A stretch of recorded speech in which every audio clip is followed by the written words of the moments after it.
ஏதே ஏதே என்ன மர்மல சொல்லு. ஏன் தயங்குத? வயிறு வர கொடமடங்கு. ஏன் மர்மல வயிறு சரியில்லையோ? இல்லதே வயிறு பசிக்குதே. வயிறு பசிக்குது எதை செய்து எடுத்து திங்க வேண்டியது மர்மல. இல்லதே நானும் ஒரு வாரமா பாத்துட்டு இருக்கேன். என் கையால செய்து ஒண்ணு விளங்கவே மாட்டேங்குதே. ஒரு மாதிரி உப்பு குடியிருது இல்லைன்னா உரப்பு குடியிருது. சரிப்பட மாட்டேங்குது. நான் அன்னைக்கு ஒரு நாள் செய்தீங்களே இந்த பூரி என்ன அளவுல செய்தியா வட்ட வட்டமாட்டு சூப்பரா இருந்து டேஸ்டும் அடிபொலியா இருந்து. உங்க கையால செய்து சாப்பிட்டா மன நிறைவா இருக்குதே. அப்படியே சொல்லுதே. என்ன வாடியா?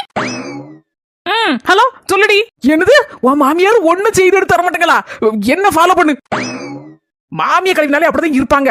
நம்ம கொஞ்சம் உஷாரா இருக்கணும். எனக்கு ஒண்ணுமே செய்ய தெரியாது. என் கையால செய்தாலும் ஒண்ணு விளங்க மாட்டேங்குது. அதனால உங்க கையால நீங்க செய்து எடுத்து தாங்க. நான் அன்னைக்கு தின்னு பார்த்து நல்லா இருந்துச்சு, அப்படி இருந்துச்சு, இப்படி இருந்துச்சு, ஓகன் இருந்துச்சு, ஆகன் இருந்துச்சுன்னு 5-6 வார்த்தை அப்படியே அள்ளி தொளிக்கணும். அப்போ உடனே கொடுக்கணும். மாமியார் அடுக்கலைக்கு ஓடும். நமக்கு நாக்குக்கு சூப்பரா சுவையிட்டு ஏதாவது செய்து எடுத்து கொண்டு வரும். நம்ம காலுக்கு மேல காலை போட்டுட்டு திங்கணும்.